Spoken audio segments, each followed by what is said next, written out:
안녕하세요. 오늘은 창세기 마지막인 50장을 나누게 됐어요. 오늘도 함께 여러분들과 말씀을 나눌 수 있도록 인도해 주신 하나님께 먼저 감사드립니다.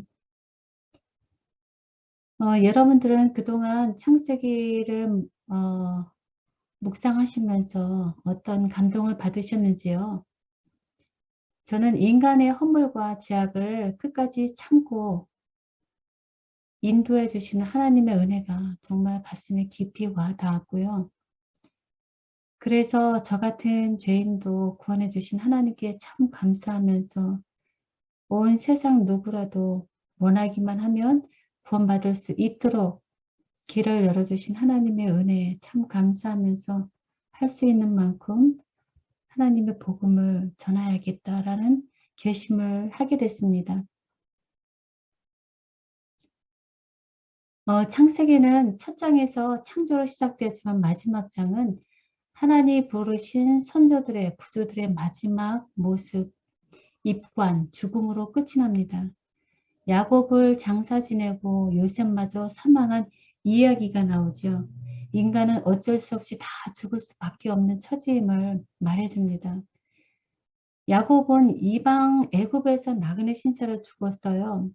그래서 그걸 볼 때는 정말 하나님의 선조로 하나님의 일꾼으로 하나님으로부터 아브라함과 이삭을 뒤이은 하나님의 언약의 계승자이지만 이방 나라에서 나그네로 죽었다는 그 사실만으로 볼 때는 실패한 인생으로 보이죠. 그러나 야곱은 하나님께 간절히 더 가까이 나와서 자신의 본질, 자신은 철저한 죄인인 것을 깨닫고 하나님을 믿고 사랑하며 순종하는, 그래서 마지막을 정말 형통하는 삶을 살다가 갔습니다.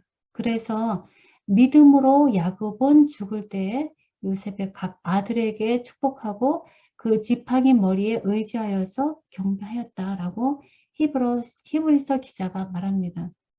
왜 성경은 야곱의 생애 중에서 그의 죽을 때의 모습을 그의 믿음의 모습으로 기록을 했을까요? 한 사람의 소망이 무엇인가를 확실히 보여주는 때가 바로 임종 직전인 것 같아요. 그래서 이때 야곱이 그 아들들에게 축복할 때 그의 모습을 드러낸 것이죠. 하나님이 주신 약속과 또 이루어질 것에 대한 감사로 하나님께 경배하는 야곱의 마지막 모습, 그것이 그의 마지막 아름다운 믿음의 증거였던 것이죠. 얼마 전에 한 여집사님이 자신의 찢어진 성경을 저에게 이렇게 들어 보이면서 이 성경을 자신의 묘에 묻어달라고, 함께 묻어달라고 자식들에게 이미 유언하셨다는 말씀을 들으면서 참 가슴이 뭉클했어요. 얼마나 하나님을 사랑하시는가, 말씀을 참으로 사랑하시는가 하고 가슴이 뭉클했지요. 여러분들은 어떤 소망을 자손들에게 전하고 싶으세요? 어떤 모습이 믿음의 모습으로 기록되길 원하세요? 야곱의 마지막 모습이나 그 여집사님의 그 소망이 참으로 아름다운 믿음의 행위라고 보여집니다. 그러므로 자신은 죽을지라도 하나님께 대한 믿음으로 하나님의 언약을 반드시 지키실 것이라는 그 믿음을 자손들에게 전수하면서 소망 가운데 죽어가는 그 모습. 그래서 요셉이 그 손으로 내 눈을 감기리라고 하신 하나님의 약속대로 야곱은 요셉과 그 아들이 보는 대로서 죽었죠.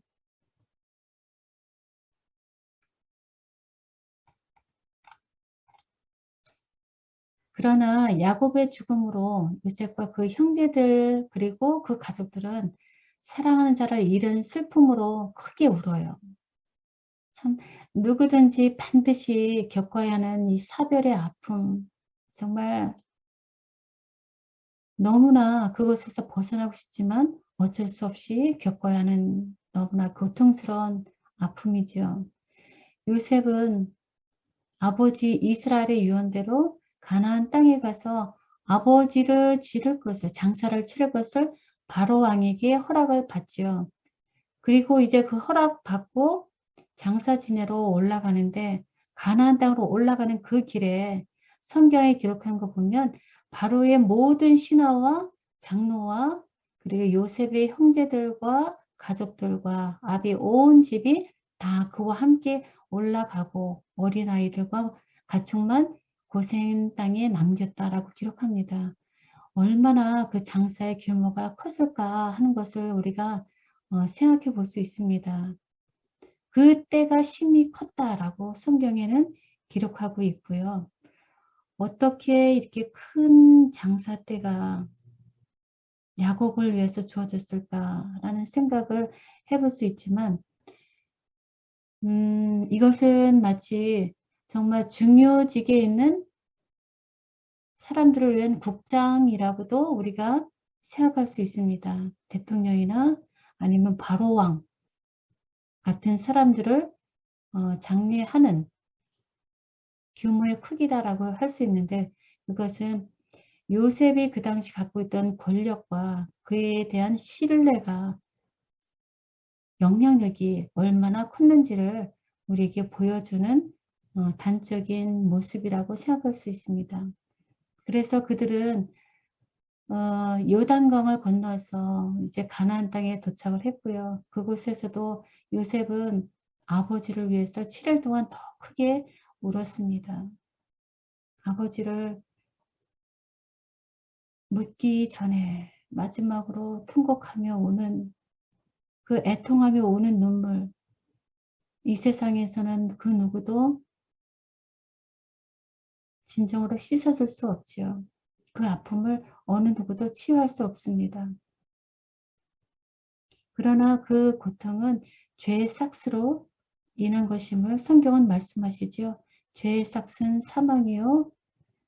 그러나 그리스도 예수 우리 주 안에 있는 영생을 하나님의 선물로 우리에게 허락하셨습니다.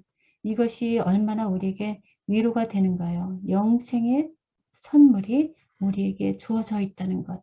오직 예수님으로 말미암아 우리는 새하늘에서 사망과 아픔과 슬픔이 없는 영원한 행복을 누리며 살 수 있는 약속이 우리에게 주어졌지요. 그럼도 우리는 그 약속을 바라면서 살아야 되겠습니다.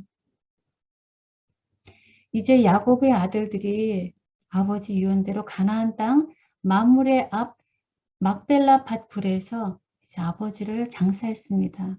이곳은 창세기 23장에서 아브라함이 자신의 아내 사라를 묻기 위해서 가나안 땅에 사는 가나안 사람에게 돈을 주고 매장지로 산 것이죠.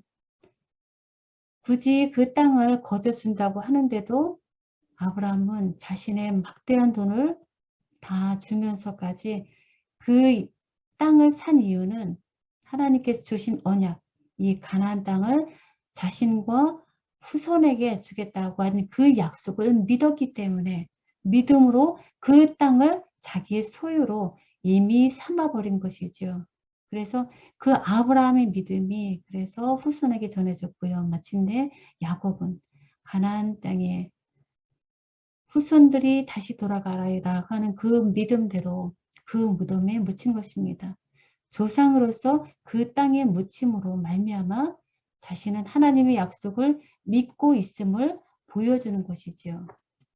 그래서 야곱은 애굽으로 내려갈 때 하나님이 주신 약속, 너를 인도하여서 다시 올라올 것이라고 하신 하나님의 약속대로 야곱이 지금 약속의 땅 가나안으로 다시 올라오게 된 것입니다. 신실하신 하나님이 모든 것을 다 그대로 이루어 주신 것이죠. 그래서 시대의 소망 126페이지에 보면 참된 믿음은 약속에 기초하고 있다 라고 말씀하고 있습니다. 우리의 믿음은 무엇에 기초하고 있나요? 성경에 있는 하나님의 약속에 기초해서 믿음으로 순종하는 복된 삶이 되기를 참으로 소망합니다. 그 약속을 믿을 때 하나님께서는 믿는 자에게 모든 것을 허락하신다고 하셨죠. 이제 요셉과 모든 사람들은 이제 가나안 땅에 이스라엘을 장사하고 애굽으로 돌아왔습니다. 이제 일상으로 회복이 됐지만, 일상으로 돌아왔지만 영적인, 정신적인 지주인 아버지를 잃은 아들들이 그 상실감이 얼마나 슬펐을까요? 얼마나 힘들었을까요? 더구나 요셉의 형제들은 또 다른 문제가 생겼죠. 바로 다시 두려움에 사로잡힌 것입니다. 아버지가 죽고 나니까 혹시나 요셉이 자신들의 악하게 행했던 그 자신의 죄악에 대해서 요셉이 보복하지 않을까 하는 마음으로 두려워진 것이죠. 그래서 이제 그들은 할 일을 합니다. 바로 요셉에게 사람을 보내서 아버지 야곱이 살았을 때 자신들의 죄악을 용서하기를 바란다고 하는 그 아버지의 말을 다시 기억하게 하고요. 그리고 자신들의 죄를 용서해 주기를 바라는 마음을 전달했습니다. 죄인을 용서받지 못했을 때 얼마나 고통과 죄책감에 살아야 하는지 우리는 이들뿐만 아니라 우리 스스로의 경험으로도 이해할 수 있습니다. 그래서 예수님은 수고하고 무거운 짐 지고 가는 자들아 다 내게로 오라. 내가 너희를 쉬게 하리라 라고 하셨지요. 온 세상 사람들 향해서 주시는 초청의 말씀 다 그분께 나오라는 것입니다. 오로지 예수님만이 모든 우리의 죄짐을 사해 주이고 없애줄 수 있으니 나오라고 하시는 그 말씀이 그분만이 우리의 답이지요. 그런데도 얼마나 우리들은 그 사실을 알면서도 여전히 나의 죄짐을 꽁꽁 싸매고 나 혼자 아파하고 힘들어하는지. 예수님은 그런 우리 죄인들을 불쌍히 여기시면서 지금도 탄식으로 울고 계실 거라 생각합니다. 요셉은 그 형제들의 말을 들었을 때 얼마나 안타까웠겠어요. 자신은 이미 그들을 용서했지요. 그럴지라도 여전히 그를 이해하지 못하고 죄의 짐에 눌려 사는 형제들에 대한 안타까움이 그를 울게 한 것입니다. 그들의 심적인 고통을 알고 함께 아파하며 우는 것이지요. 이런 죄짐을 지고 가는 사람들이 참으로 많지요. 그런 이웃을 우리는 용서하셨는지, 그들과 함께 울고 있는지요. 한번 생각해 보면 좋겠습니다. 그 형들이 이제는 손수 요셉에게 나왔습니다. 그리고 요셉의 발에 엎드려서 말합니다. 우리는 당신의 종인이다 하고 깊은 회개와 자복을 합니다. 그들이 요셉에게 행한 큰 죄악을 깨닫지요. 그리고 진정으로 죄를 회개하고 자복하고 그리고 요셉에게 정말 용서를 바라는 그 마음, 자신들의 죄악에 종된 자였음을 알고 이제는 하나님의 종된 자로서 성령께서 주시는 죄에 대한 자각에 슬퍼하면서 요셉에게 고백하는 것입니다. 그리스도께서 하나님 곧 우리 아버지 뜻을 따라 이 악한 세대에서 우리를 건지시려고 우리 죄를 위하여서 자기 몸을 들이셨습니다. 그리고 우리 아버지 우리 죄에서 깨끗해 하셔서 그의 자녀로 삼으시고 거룩한 생애를 살 수 있도록 하는 것이 그분의 뜻이었기 때문에 모든 죄를 위해서 예수님은 십자가에 돌아오셔서 우리 죄를 대속하셨습니다. 예수님만이 우리의 죄를 속해 줄 수 있죠. 용서해 줄 수 있죠. 깨끗하게 해줄 수 있죠. 그분께서는 당신께 나오는 누구든 다 받아주시고 그의 간구를 듣기를 기뻐하시고 그리고 그들의 기도를 응답해 주시기로 친히 약속하셨습니다. 우리는 죄에 대한 자각이 주어질 때 즉시로 예수님께 나가든지요. 정말 그 죄 자체를 슬퍼하면서 그 죄에서 돌아서기를 원하시는지요. 하나님은 그 죄를 정확하고 숨김없이 명확하게 명백하게 자복하라라고 말씀하십니다. 그런데 또 하나 정말 기쁜 소식은 용서를 위한 간구는 그 즉시 응답된다라는 말씀을 주셨습니다. 얼마나 기쁜 소식인가요? 우리가 우리 죄를 자백하면 미쁘신 하나님께서 우리 죄를 사하시고 모든 불의에서 우리를 깨끗게 하실 것이라는 약속을 붙잡고 오늘도 하나님께 나아가기를 다시 한번 소망해 봅니다. 형제들의 깊은 회개를 본 요셉이 이제 말합니다. 두려워 마소서. 내가 하나님을 대신하리까 당신들은 나를 해하려 하였어도 하나님은 그것을 선으로 바꾸시니 오늘과 같이 만민의 생명을 구원하게 하셨으니 당신들은 두려워 마소서 하고 오히려 당신들과 당신의 자녀를 기르겠다라면서 그들 간곡한 말로 위로하는 요셉의 마음과 요셉의 행동을 한번 생각해 보세요. 오늘 이 위로의 메시지가 예수님을 통해서 우리에게도 들려지기를 소망합니다. 여기 요셉의 위대한 신앙의 말씀이 있습니다. 하나님은 그것을 선으로 바꾸사라는 말씀입니다. 악을 선으로 바꾸시는 하나님께서만 구원을 이루고 주권을 갖고 계심을 고백하는 모습이죠. 형제들은 요셉을 없으려 했지만 오히려 요셉을 통해서 만민을 구원하도록 하시는 하나님의 역사를 여기서 우리는 기억하게 되는 거죠. 마찬가지로 사단은 예수님을 없애려 했지만 하나님은 예수님을 통해서 지구상 우리 모든 죄인들의 생명을 구원하게 하셨습니다. 하나님은 그들 모든 것을 다 하시고요. 그들을 용서하시고 그들의 악을 선으로 바꾸셔서 구원을 이루십니다. 그래서 로마서 8장 28절 말씀처럼 하나님을 사랑한 자, 곧 그 뜻대로 부르심을 받은 자, 우리들에게도 모든 것이 협력하여서 사람의 구원을 이루어 가도록 하시는 것이 하나님의 뜻인 것입니다. 하나님의 축복으로 통로로 우리를 쓰신다는 것이 얼마나 감사한가 다시 한번 생각해 보게 됩니다.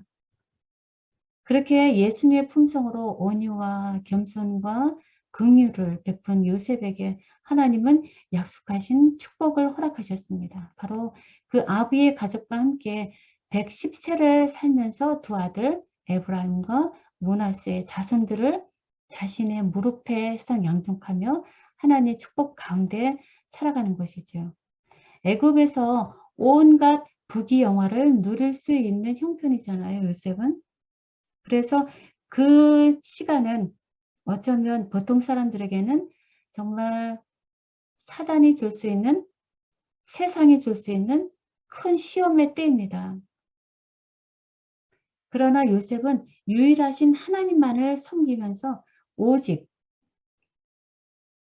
하나님의 섭리로 하나님만을 섬기도록 자손들을 훈련하는, 교육시키는 그런 간절한 마음으로 그의 인생, 노년을 살았을 거라는 생각을 한번 해보게 됩니다. 비록 애굽에 살지만 때가 차면 이 자손들을 약속의 땅으로 인도하실 것이라는 그 믿음으로 바라보면서 살아가는 그 모습이 얼마나 그 후손들에게 큰 감화력을 줬을까 하는 생각도 해보게 되고요.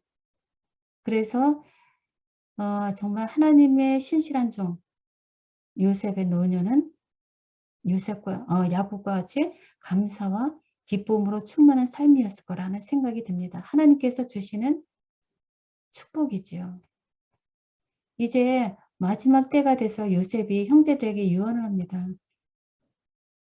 참 아름다운 유언의 말씀이죠. 나는 죽으나 하나님이 너희를 돌보시고 이 땅에서 인도하여 아브라함과 이삭과 야곱에게 맹세하신 땅에 이르게 하시리라 하는 말씀이다. 나는 죽지만 자손들이 온전히 하나님께만 나아가서 하나님을 믿고 의지하고 살아가기를 간절히 바라는 요셉의 마음. 그리고 죽어가지만 눈에 보이지 않는 믿음의 눈으로 약속의 땅 가나안을 바라보고 인생을 마치는 요셉의 삶. 이렇게 하나님의 충실한 부조들은 자신에게 주어진 사명을 다 감당하고 돌아갔습니다. 그럴지라도 하나님의 위대한 뜻과 계획은 여전히 살아서 움직이시죠. 태초부터 아담에게 주셨던 땅의 번성하고 충만하라고 하는 그 창세기 1장 20절의 말씀대로 선택된 하나님의 이스라엘 백성들이 온 땅에 퍼져서 하나님 뜻을 성취하도록 그들을 준비시키고 계시는 것이죠.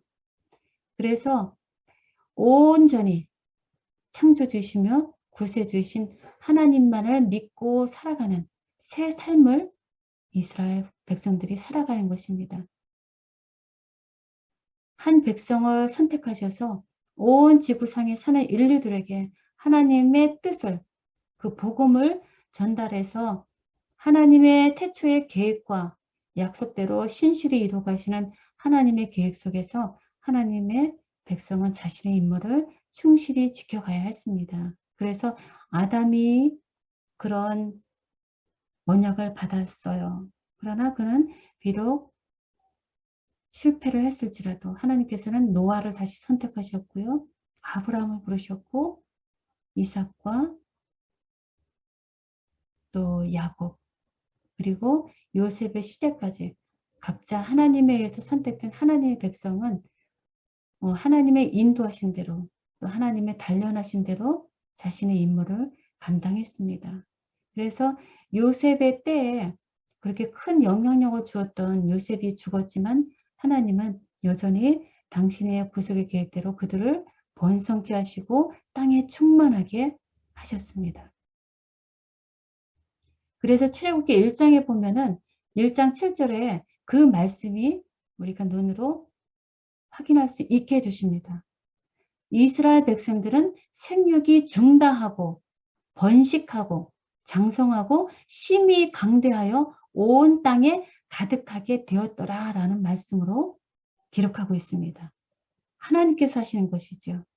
하나님께서 약속을 주셨고 그 약속을 이루어 가시는 것이죠. 그러므로 때가 참에 이제 그들이 마침내 약속의 땅 가나안으로 들어가도록 하나님께서 인도하셨습니다. 약속하신 땅에 이르도록 하는 것이 하나님의 돌보심인 것이죠. 그래서 이스라엘 백성들은 정말 가나안 땅에 약속의 땅에 들어갈 자격이 없는 자들이지만 하나님의 돌보심으로 약속의 땅에 들어가게 되잖아요. 마찬가지로 우리도 하나님께서 약속하신 새하늘 새 땅에 들어갈 만한 의가 없는 자들입니다. 그러나 약속된 후손 예수님이 세상에 오셨고요. 십자가에 달려 돌아가셨고 이제는 부활하셔서 하늘로 가셨습니다. 그러므로 언약이 이미 성취된 것이지요. 이제 우리는 영광이 완전히 드러나는 그 재림의 날을 믿음으로 기다리고 있는 것이지요. 애굽에서 고역의 신음을 그 부르짖음을 하나님께서 들으시고 때가 참에 가나안 땅으로 그들을 인도하셨던 것처럼 예수님은 반드시 우리를 데리러 올 것입니다. 그러므로 우리는 지금 어떤 믿음을 가지고 살아야 할까 생각해 보아야 한다고 생각합니다. 요셉은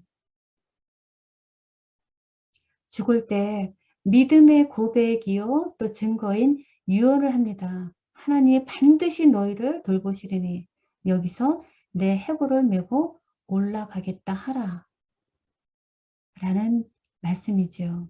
하나님이 반드시 너희를 돌보시겠다.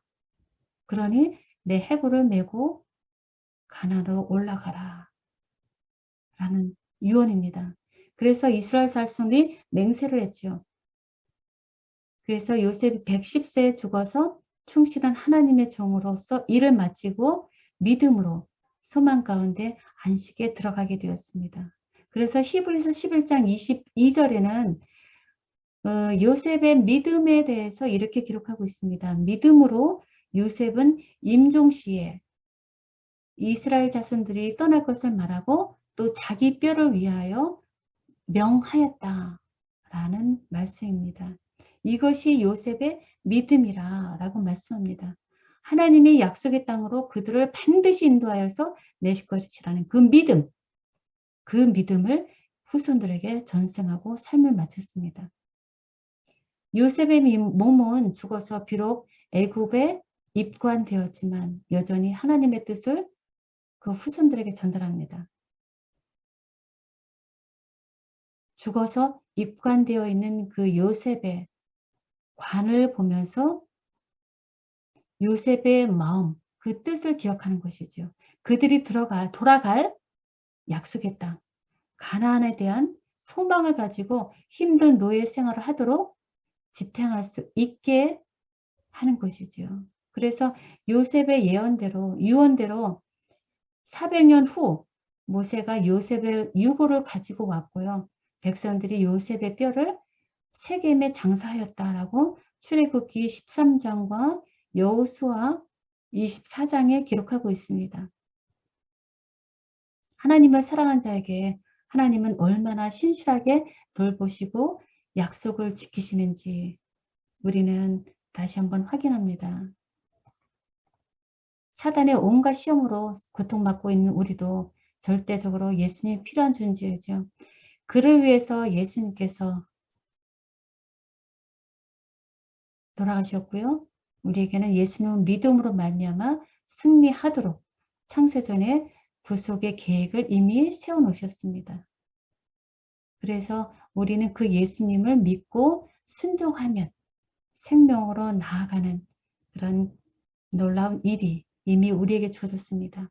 그래서 창세기 전체에 걸쳐서요. 여러 등장인물을 통해서 우리가 생각할 수 있는 것은 의인은 믿음으로 말미암아 살리라 라는 말씀으로 우리가 요점을 지을 수 있다고 생각합니다.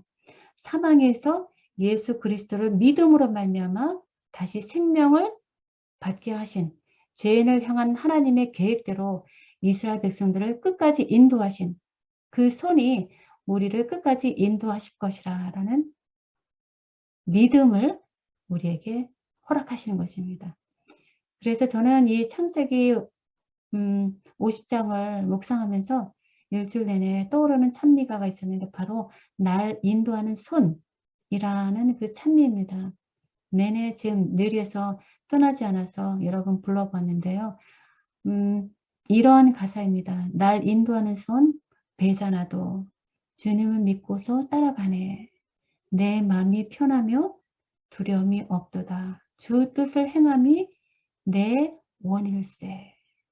그리고 마지막 절에 주 함께 동행키 원이오니 붙들어 주심을 비옵니다. 늘 곁에 계시어 능력을 주시고 주 위에 살도록 도우소서라고 하는 간절한 기도의 노래이죠. 이것이 저의 기도이고요. 또 여러분들의 기도일 줄 압니다. 그리고 하나님께서 우리의 기도대로 이루어지실 것을 믿고요. 야곱과 요셉을 부르셔서 인도하셔서 하나님의 축복의 통로로 쓰셨듯이 우리에게도 하나님의 뜻을 이루는 하나님의 축복의 통로로 우리를 부르시고 또 그런 귀한 직분을 주심을 참으로 감사드립니다. 하나님은 우리 각자에게도 하나님의 뜻을 감당하기를 원하셨고요. 그래서 우리를 부르셨습니다. 비록 작을지라도 미천할지라도 있는 그곳에서 하나님의 뜻, 우리 죄인들을 구원하시기를 원하시는 그 간절한 하나님의 속마음을 우리가 이해하게 될 때 우리는 나의 사랑하는 가족과 이웃들에게 하나님의 뜻을 전달함으로써 우리는 하나님의 임무를, 하나님 주신 사명을 감당할 수 있으리라고 합니다. 그래서 우리 모두 그 하나님께 주신 사명을 감당함으로 하나님을 기쁘시게 하는 저와 우리 모든 식구들이 되기를 간절히 바랍니다.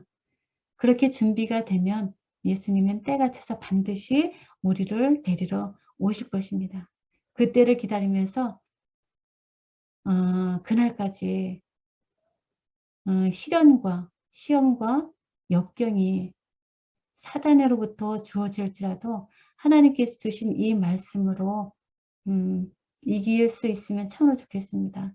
내 하나님 여호와 그가 너와 함께 가시며 결코 너를 버리지 아니하시며 너를 떠나지 아니하시며 버리지 아니하실 것이라 라는 그 말씀으로 두려워하지 말고 담대하게 하나님의 백성으로서 승리하며 살기를 간절히 소망합니다. 부디 그래서 우리 모두 하나님이 약속하신 하늘 가나안까지 우리와 동행해 주시는 하나님께 예수님께 감사와 찬송 들리면서 매 순간 감사하며 살아가시는 우리 믿음의 식구들 되시길 간절히 바라면서 오늘 창세기 말씀 창세기의 50장 대단히 말씀을 이제 오늘은 마치도록 하겠습니다. 감사합니다.